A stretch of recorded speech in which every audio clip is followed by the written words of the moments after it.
Encore une fois, marhaba bik, Karim, on passe à la deuxième partie. La première était très enrichissante. Un petit peu, vous avez expliqué comment ça s'est passé, un petit peu l'évolution au début, le début de Shurban en France et la marque qui est sur un marché de niche. Et d'ailleurs, je rappelle notre sujet, l'accès au marché et l'internationalisation des entreprises tunisiennes. بالعربي موضوعنا هو اقتحام الأسواق وصعوبة عولمة المؤسسات التونسية. صعوبة on va en parler tout à l'heure un petit peu sur l'évolution de l'internationalisation de Shurban. Alors, tout à l'heure, vous avez dit que être sur une niche, c'est pas si simple que ça. C'est-à-dire que l'accès au marché, vous avez choisi à être sur des canaux plutôt difficiles parce que la concurrence est quand même assez très importante, surtout sur la qualité, sur l'approche un petit peu d'aller chercher des clients difficiles, les chefs étoilés. C'est choisir une huile d'olive et non pas une autre, c'est complexe. Euh, Kélim, Ahkin, raconte-nous comment ça s'est passé, au moins la première fois. Alors, je crois que sans le vouloir, j'aime les challenges. C'est-à-dire que là où c'est compliqué, je vais aller. En plus de la qualité qui est recherchée par les chefs, comme vous le disiez maintenant, il y a quelque chose de supplémentaire comme challenge, c'est l'origine du produit. Voilà, ça reste un produit tunisien, un produit hors frontière, un produit qui est loin d'un pays. Encore des gens aujourd'hui qui ne savent pas que l'huile d'olive de Tunisie existe et est de bonne qualité, etc. Elle est Donc, millénaire, l'huile d'olive tunisienne. et oui, et pourtant, voilà, il y a encore un vrai travail d'éducation. Alors, je ne parle pas de chef étoilé, bien sûr, hein, c'est quand même des gens qui baignent un peu dans tout ça depuis Kérim, longtemps. est-ce que c'est pas aussi un manque de communication de chez nous? Alors, je pense qu'il y a un manque ou en tout cas une, Valorisation, peut-être? il y a un problème de valorisation. Je pense que la Tunisie a peut-être tendance à se sous-estimer ou à sous-estimer sa capacité à se mettre en avant. Je prends souvent l'exemple de l'Italie, de tout ce qu'on sait de l'Italie, pas seulement dans le domaine de l'huile d'olive. Ça peut être la mode, par exemple. On sait que voilà, la mode italienne, le cuir italien, etc. Voilà, tout ça, ça baigne comme ça dans l'inconscient collectif depuis des dizaines et des dizaines d'années. Il est temps, Kérim, je m'excuse. oui, Lorsque tu as parlé de cuir, j'ai eu l'odeur du cuir italien. C'est incroyable. voilà, Dans tu les vois. salons, oui, c'est incroyable. Dans les salons, lorsqu'on fait le tour, et tu sens l'italien, d'ailleurs, c'est le pays de l'exportation. Et est-ce qu'en Tunisie, on manque, ça manque, ça, on valorise pas nos produits, alors que l'huile d'olive tunisien, il est encore vendu en vrac. Et toi, tu as dit non, on arrête ça et je vais vendre ma marque. Moi, ça me rend, ça me rend dingue que de voir aujourd'hui. Alors, je ne peux pas batailler toute seule, hein, je ne peux pas aller au front Non, toute c'est seule clair. en Tunisie euh, pour aller sonner à toutes les portes et de dire stop, stop, stop avec le vrac. Non, on perd toute la valeur ajoutée de ce produit, de cette matière première qui est une force pour la Tunisie. Je ne veux pas donner de noms de pays étrangers où il y a des huiles d'olive, parce que j'en goûte beaucoup, hein, de beaucoup de pays, notamment de pays européens, qui sont producteurs, qui sont exportateurs, qui ont des packaging mais magnifiques, c'est-à-dire qu'ils ont compris que le marketing avait une place importante. Par contre, quand vous goûtez le produit, c'est une catastrophe. C'est une catastrophe. Alors que nous, en Tunisie, on a une matière première exceptionnelle, on a la chance d'être quand même encore à l'abri de beaucoup de maladies, parce qu'il faut aussi, il y a bien sûr toute la partie marketing, communication, exportation, internationalisation, etc. Mais il y a aussi toute la partie agriculture. Moi, avant de faire tout ça, ma préoccupation principale, ce sont les terres, les arbres, les fruits, voilà, le manque de pluie. Il y a toute cette question d'agriculture, d'agronomie qui est très, très importante. Et donc, c'est d'arriver à allier les deux. Et quand je goûte certains produits étrangers qui ont un packaging à un prix exorbitant, mais qui vaut absolument pas la qualité de ce que nous, on est capable de produire et de vendre, je me dis que, mais mon Dieu, mais on devrait faire des tables rondes en Tunisie, mais ou vraiment une espèce de formation collective dans chaque village, dans chaque ville, dans chaque campagne, avec les agriculteurs, l'agriculteur qui a 10 oliviers, qui va aller vendre ses olives, qui va les stocker n'importe comment, etc. Non, faire évoluer ça pour que chacun puisse se rendre compte de l'or qu'il a dans les mains. C'est-à-dire, ce n'est pas juste au niveau pécunier, mais c'est vraiment voilà, une mise en avant et que tout le monde puisse en profiter. Et aussi l'agriculteur qui a 10 oliviers dans son champ. Parce que la Tunisie a une matière première euh, qui, qui, qui est à la hauteur et à l'échelle des plus grands dans le monde. Et Kélim, qu'est-ce qu'on dit à un chef étoilé pour un petit peu lui vendre cette or vert, alors que il y a les Italiens, il y a les Espagnols aussi qui font la même chose, les Grecs, de plus en plus les Chinois aussi le font. Donc, qu'est-ce qu'on fait pour vraiment convaincre des gens, des spécialistes? Toi aussi, tu es devenu vraiment spécialiste de l'huile d'olive, mais comment convaincre des clients aussi difficiles? Alors, il y a plusieurs choses. Il y a arriver déjà avec un produit de qualité, donc s'assurer de la qualité. Comment on s'assure de la qualité? Parce que moi, je peux trouver mon huile très très bonne, mais ça ne suffit pas. Pour convaincre les gens, finalement, il y a heureusement les concours. Participer à un concours voilà, international, il y en a dans le monde entier. Il faut les trier aussi, parce qu'il y a un petit peu toutes sortes de concours. Il y en a qui sont vraiment basés sur le marketing, et puis il y a des vrais concours avec des vrais juges, avec des vrais experts qui goûtent, qui donnent des notes, etc. Quand vous arrivez avec une huile d'olive qui a raflé des médailles d'or, 2, 3, 4 mois au début, je vous avoue, hein, quand je me suis lancée, je n'avais pas pensé au concours parce que j'avais encore quand même, voilà, on commence petit, on va essayer de discuter, d'expliquer comment on fait, etc. Et puis on m'a donné l'idée, on m'a dit, mais finalement, on participe à un concours, ça va te permettre justement de savoir où se situe ton huile d'olive parmi ben voilà, des centaines, des milliers d'huiles dans le monde. Et peut-être que. Et puis vous recevez une médaille d'or. Et puis vous en recevez une deuxième. Et puis une troisième. Là, d'un coup, on se dit, ah, il y a une reconnaissance de la part d'experts, parce que ce sont des gens qui font des études, voilà, qui sont experts en la matière et qui vous disent, votre huile, elle est voilà, au niveau des plus grands. Donc, quand vous allez chez un chef étoilé, d'accord, et que vous avez la chance d'avoir 15 minutes, parce que voilà, leur temps est précieux, etc., vous avez un quart d'heure. Première chose qu'il va faire, lui, c'est son petit mélange, ses saveurs, goûter, etc. Et vous avez en gros 5 minutes pour le convaincre. Il va voir c'est pour ça que même sur mes bouteilles, j'ai mis sur l'étiquette, il y a les médailles. Parce qu'il va voir ça. Le chef étoilé qui passe son temps à aller chercher le produit qui va faire la différence sur son plat, sur son assiette, etc. Il sait que s'il y a une médaille d'or, c'est que ce produit en vaut la peine. Et puis lui, il va retrouver les saveurs qu'il recherche. Un chef étoilé, il ne travaille jamais avec une seule huile d'olive. Il en a 4 ou 5 pour les desserts, parce que ça se marie avec le chocolat, parce que ça se marie avec la fraise, avec tel poisson, avec telle chose, telle variété d'olive, de tel pays, de tel terroir. C'est très complexe, c'est très complexe. Et moi, c'est cette complexité qui me plaît finalement. En plus de juste dire que c'est une huile d'olive, voilà, qui est jolie, hein, une jolie bouteille qui va dans une.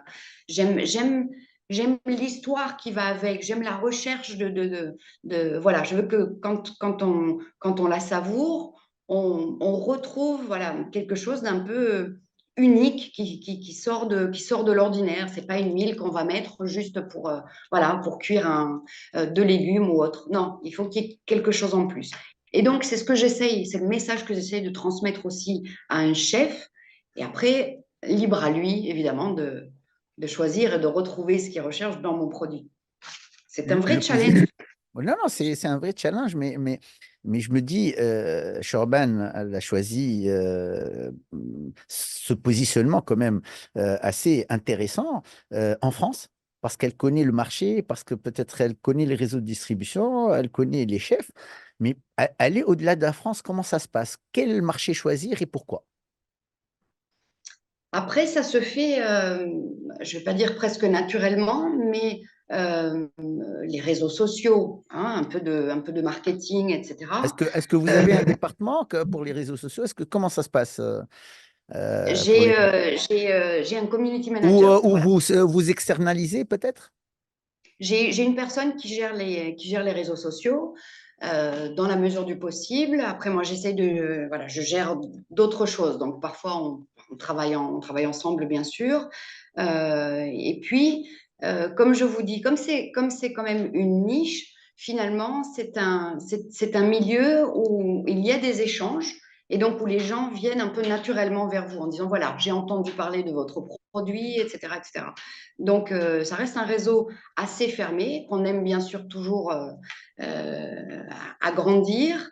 Euh, à l'international, ça se fait, oui, par le réseau existant et par aussi. Quels sont les J'ai des pays, quelles sont les autres destinations où Shorban se positionne d'une façon, comme en France, d'une façon importante? Alors, j'ai plusieurs pays en Europe. J'avoue qu'il y a beaucoup de choses quand même qui passent par mon site internet, d'accord? Parce que quand j'exporte, ma production qui est exportée, elle est basée ici en France. Et donc, à partir de la France, c'est dispatché dans les différents pays, c'est réexporté, etc. Donc, j'ai plusieurs pays en Europe, mais ça peut se passer directement via le site internet. Il y a l'Afrique qui commence à se développer également. Donc là, j'ai une attention toute particulière sur les pays africains. J'ai l'île de la Réunion. Mais voilà, je dirais que j'ai la chance de devoir gérer des demandes plutôt que aller, moi, Vu que tu as vécu en Chine, est-ce que tu as oui, essayé de toucher ce marché ou pas du tout? un petit peu, mais je me suis un petit peu mis des freins personnellement Ah oui? parce que Comment? Pourquoi? parce qu'il y a des moments qui sont opportuns. Et pour différentes raisons, parce que, mais voilà, parfois il y a des choses. On a eu le Covid, la période de confinement. Mais la raison principale, parce que vu que tu as vécu en Chine, logiquement, c'est naturel, quoi. On se dit, c'est mon marché, je le connais, etc. Quelle est la raison principale qui t'éloigne au moins momentanément d'un marché important? C'est une histoire de timing. Je le prends vraiment comme ça. C'est-à-dire que je veux me sentir prête pour le marché, notamment le marché chinois, qui est là. Hein. Tout est, je ne vais pas dire que c'est en stand-by. Je suis sur les starting blocks. Mais voilà, comme je vous dis, j'ai des raisons personnelles, mais même familiales. Quand j'ai perdu mon papa il y a 3 ans, il y a eu une espèce de Allah yarhamou. voilà, la yarahmou, que Dieu ait son âme, et Dieu sait comme, voilà, comme je le sens proche au quotidien. Et voilà, c'est cette énergie qui est transmise, etc. Je veux qu'elle soit euh, canalisée. Voilà, je veux canaliser les choses, ne pas aller trop vite sur certains marchés, de peur aussi de ne pas pouvoir combler. Le marché chinois, c'est un marché énorme, d'accord? Quand vous avez un client chinois qui veut tester, d'accord, qui veut des échantillons, c'est pas un carton d'échantillons qu'il veut, c'est une palette d'échantillons, d'accord? Donc, si la commande suivante, c'est 3 conteneurs par semaine, je sais très bien que moi, avec mon marché niche et de niche et ce que je veux préserver, voilà. Donc, il faut que je puisse canaliser ça aussi et être sûr que la demande qui est faite correspond bien au produit que je veux vendre. Il y a une vraie. Dites-moi, non. Comment Karim prépare l'évolution de Shorban toujours à l'international? Est-ce que intégrer des partenaires? Est-ce que améliorer la production? On peut pas. Il y a une production d'une terre, on peut pas. Est-ce que il faut racheter d'autres terres? Est-ce qu'il faut avoir des partenaires pour avoir plus de production? Est-ce qu'il faut avoir des partenaires financiers pour évoluer d'une façon plus professionnelle, internationale? Euh, Est-ce que Kélim a préparé tout ça ou c'est en train de venir doucement? Alors, ça vient à différents niveaux. C'est une question très intéressante parce que c'est vrai qu'au début, j'ai vraiment tenté de protéger. C'était vraiment mon bébé, c'était la création, c'était quelque chose de très familial. Donc, je le voyais vraiment comme, voilà, comme mon bijou à moi que je protégeais. Et c'est vrai qu'aujourd'hui, j'ai tendance à plus m'ouvrir et à être peut-être plus ouverte à certains partenariats, à certains développements avec investissements et autres. Ensuite, effectivement, en Tunisie, il y a la possibilité d'acheter des terres, ce qui est quelque chose que j'envisage également, de travailler avec des partenaires. Et pour cela, ça prend du temps parce que il y a toute une notion d'éthique environnementale, d'agriculture biologique, c'est-à-dire pas d'engrais chimiques, pas de produits intrants, etc. Comme je vous disais tout à l'heure, la partie agriculture est très importante. Pour ça, c'est un travail de confiance, mais également de contrôle, qualité, etc. Donc, c'est en train de se mettre en place parce que j'aimerais effectivement que la marque Shorban englobe la ville de Shorban, cette petite ville, ce village de Shorban, et c'est-à-dire pouvoir travailler avec les autres agriculteurs, les autres producteurs autour de moi. C'est qui est vraiment, alors c'est pas un système de coopérative parce qu'il y a des choses qui se perdent dans la coopérative, mais c'est vraiment un échange avec aussi peut-être ce désir de transmettre des bonnes pratiques que j'ai apprises moi et que je pourrais éventuellement voilà, transmettre autour de moi. Je dis pas, loin de moi la prétention de savoir ce qu'il y a de mieux pour faire de l'huile d'olive, mais c'est un échange de best practices. Voilà.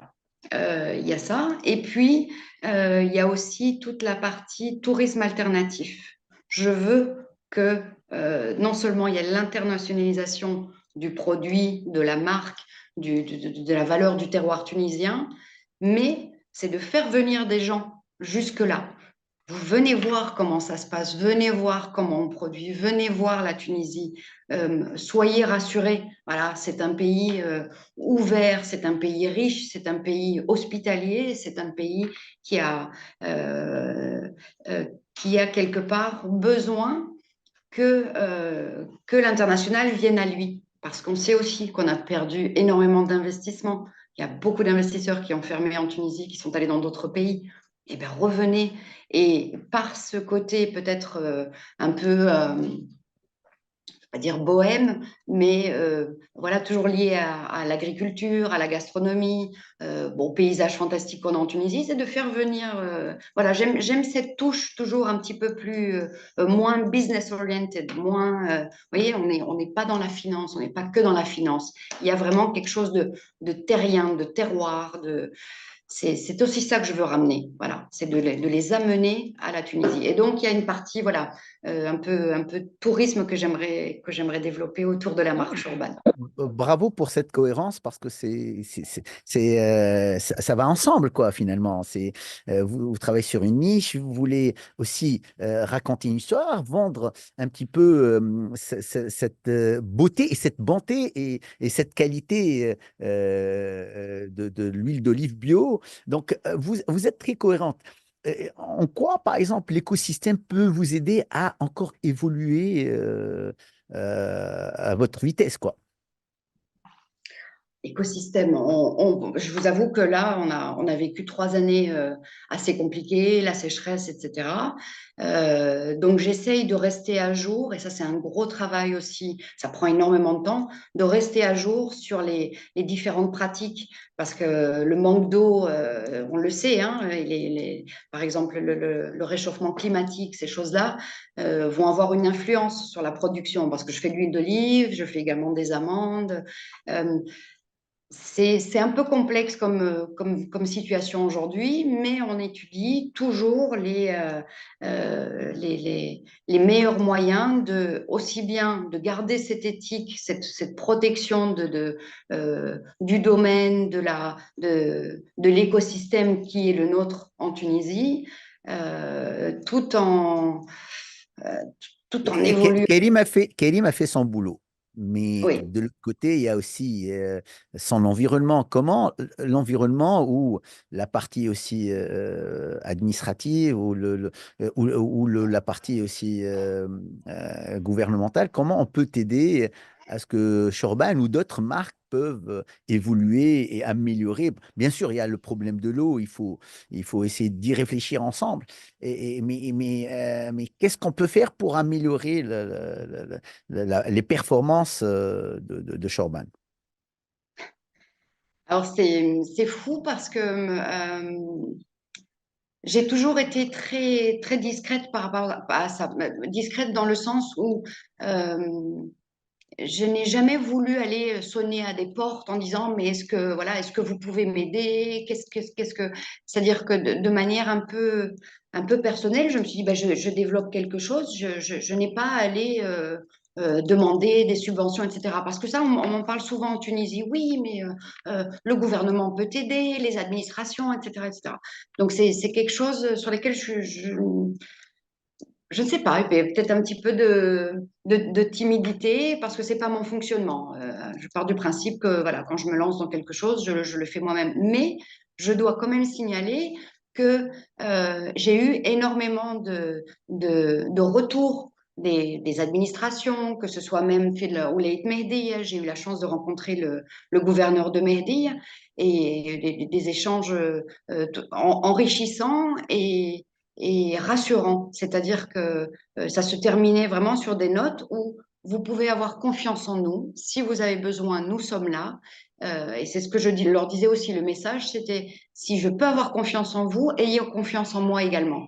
Parce que je veux et je pense pouvoir, par mon expérience à l'étranger, par le réseau qui est créé justement à l'international, apporter des choses voilà, à mon gouvernorat, à ma petite ville, à mon pays de manière un peu, bon, bien sûr, je n'ai pas la prétention de pouvoir développer quoi que ce soit de grandiose en Tunisie. C'est mon souhait le plus cher pour le pays. C'est pour ça que j'aimerais qu'on soit unis, euh, que ce soit dans le domaine de l'agriculture, de l'huile d'olive ou d'autres domaines qui sont portés également sur l'international. Euh, Moi, je pense que ce que je demanderais aux administrations en Tunisie, ou en tout cas tout ce qui est en matière de développement, c'est vraiment de développer la communication à l'étranger. C'est-à-dire pas nécessairement juste pour moi, je ne veux pas le voir de manière personnelle, mais c'est vraiment investir un petit peu comme le font, et je reviens toujours à ces pays comme l'Italie, je veux dire, voilà, le cuir, quand on pense au cuir italien, on le sent, eh bien, il faudrait qu'on puisse euh, euh, avoir une espèce d'explosion comme ça de marketing, de communication partout à la fois, mais que ce soit, comment vous dire, de manière assez moderne et incisive. Voilà. Aujourd'hui, en Tunisie, on a d'excellents jeunes sur les réseaux sociaux qui sont capables de faire des choses fortes, avec des messages forts, pour mettre au goût du jour. C'est-à-dire que le tourisme tunisien, à l'époque, on voyait le Mechmoum, Sidi Bou Saïd, etc., etc. C'est très bien, mais là, il faut qu'on passe à la vitesse supérieure. On a des artisans, on a dans la mode tunisienne, mais traditionnelle, on a des choses fantastiques qui sont faites en Tunisie, mais on ne les voit qu'en Tunisie. Et c'est dommage, il faut que ça puisse percer à l'étranger. Et je pense que, voilà, peut-être les offices de tourisme, les consulats, les ambassades, il faut qu'il y ait un vrai développement à ce niveau-là, de dire, bon, ben, on prend ce qu'il y a en Tunisie et on les met sur la table de toutes les capitales où la présence tunisienne se trouve aujourd'hui, Kélim, sans, voilà, sans mettre la marque Chorban absolument en avant. Je veux rester humble avec ça. très bien. Et point de vue logistique, point de vue financier, c'est-à-dire que, par exemple, le code de change, est-ce qu'il pose problème? La logistique en Tunisie, est-ce qu'elle pose problème? Est-ce que tout est facilité pour Shorban? Est-ce que tout est... Il n'y a pas de souci de ce côté-là? Alors, il n'y a pas de facilité en particulier parce que c'est Chorban, hein, attention, je fonctionne comme toutes les autres entreprises, que ce soit au niveau de la logistique, que ce soit au niveau du transit, des douanes, etc. C'est très rigoureux. Moi, je vais vous dire une chose, bon, bien sûr, rien n'est facile, euh, mais j'aime les contrôles qui sont mis en place avant l'export d'une huile d'olive. Il n'y a pas une huile d'olive tunisienne qui sort du pays sans être passée par des analyses physico-chimiques, par l'office de l'huile, etc. Donc, ce sont des contrôles très poussés. Si votre huile ne respecte pas les normes internationales qui sont faites sur l'huile d'olive, votre huile, elle reste en Tunisie. Elle ne passe pas la frontière. Donc, j'aime cette rigueur parce que justement, il vaut mieux que les contrôles soient faits au niveau de la Tunisie pour éviter après la mauvaise presse à l'étranger. On a été attaqué par des magazines, je ne parle pas de la marque Chorban, je parle de l'huile d'olive tunisienne qui fait de l'ombre à d'autres huiles internationales. On a été attaqué à temps en temps un magazine voilà, qui dit qu'on trouve ceci, cela dans les huiles. À nous d'en tirer les leçons si c'est le cas. Moi, je sais que mes huiles, elles sont contrôlées en Tunisie. De temps en temps, aux douanes françaises, il y a des contrôles supplémentaires. Certes, ben, dans ce cas-là, la marchandise est stoppée une semaine de plus le temps que les contrôles soient faits. Ça ne me pose aucun souci. Je sais ce qu'il y a dans mes huiles, je sais qu'elles sont contrôlées et je sais qu'elles sont validées. Voilà, il y a aucun produit, elles sont certifiées bio, etc. Tout à l'heure, on a parlé de valorisation, Kélim, hein. D'après toi, comment on peut valoriser nos produits en général en Tunisie? À l'international, donc, hein, Oui, oui, bien toujours. sûr. Je vous dis, il y a ces concours, il y a ces présences sur sur les grandes foires internationales, que ce soit, donc, quand on parle de l'alimentaire, bien sûr, sur ces food fairs qui ont lieu dans différents pays. Alors tout ça, ça a un coût aussi, hein. Ça coûte cher d'être sur un salon à Dubaï, sur un salon au Canada, etc. Mais il y a des choses qui se passent. Il y a des acteurs tunisiens qui sont sur place. Il y a un vrai mouvement dans ce sens-là. Donc, on peut avoir l'impression que la présence n'est pas suffisante et évidemment, elle n'est jamais assez. Il y a encore beaucoup de choses à faire, mais je vois l'évolution entre 2016-2017 où j'ai commencé et aujourd'hui 2024. Ça évolue à toute vitesse. Je vois des gens qui développent des produits presque tout simples, les harissa tunisiennes, mais c'est un produit culte, mais qui se retrouve partout aujourd'hui et pas que en tube dans des supermarchés. C'est-à-dire que euh, euh, ça se développe malgré tout. Il y a les foires, il y a les salons. Je vous dis, il y a cette communication qui peut-être, si le gouvernement, en tout cas si la Daoula devait peut-être y mettre un petit grain de sel, ce serait au niveau voilà, des ambassades, des consulats. Il y a peut-être des choses à faire à ce niveau-là aussi. Voilà, je Pourquoi il pense. y a pas, Kélim, pourquoi il n'y a pas un grand événement de l'agroalimentaire en Tunisie où on invite des grosses boîtes de l'international, on invite, les gens veulent venir en Tunisie, il y a la mer, il y a le soleil, c'est très très beau, les gens aiment venir en Tunisie. Pourquoi il n'y a pas un très grand événement international en Tunisie en agroalimentaire? Moi, je dirais Yallah, allons-y, organisons-le, et pourquoi pas? Je serai la première à mettre en place des choses avec mon réseau international, avec grand plaisir. Et ça, ce sont des choses qui peuvent se mettre en place vraiment parce que enfin, je pense par exemple au directeur de l'OTE que j'avais rencontré à l'époque à Mehdi, à l'été dernier d'ailleurs. Donc voilà, des organisateurs, l'Office des Tunisiens de l'étranger, etc. C'est tout à fait possible. Je ne sais pas pourquoi il n'y en a pas. Je pense qu'il y en a, mais à petite échelle, avec certaines ambassades, avec certaines délégations, etc. Mais on pourrait effectivement mettre en place une fois par an ce type d'événement. Alors moi, je signe. Je signe tout de Kélim, suite. on termine avec un message au secteur. Je veux que Kélim s'adresse aux Tunisiens qui travaillent dans l'agroalimentaire et qui veulent passer à l'échelle internationale. Qu'est-ce que vous leur passez comme message? Alors, je leur dirais qu'il ne faut pas hésiter, mais garder en tête que votre qualité, l'excellence de vos produits, de vos procédés, de votre éthique dans le business doivent être irréprochables. Vous n'avez pas le droit à l'erreur. Nous n'avons pas le droit à l'erreur. Parce que si on essaye pour des raisons peut-être pécuniaires, financières, etc., d'aller trop vite ou voilà, de ne pas tout miser sur la qualité, sur l'excellence du produit, on ne nous fera pas de cadeau. Donc, gardez ça tout le temps à l'esprit. Il faut que votre qualité soit irréprochable. Très, très bien. Merci beaucoup, Kalim El-Bedoui. C'est un moment vraiment très intéressant. Kalim, Managing Director Olive K, la marque Shorban. Merci beaucoup et à très bientôt. Un grand merci à vous. J'ai vraiment apprécié. Voilà, plaisir Merci. partagé. Bye. Merci. Au revoir. Au revoir.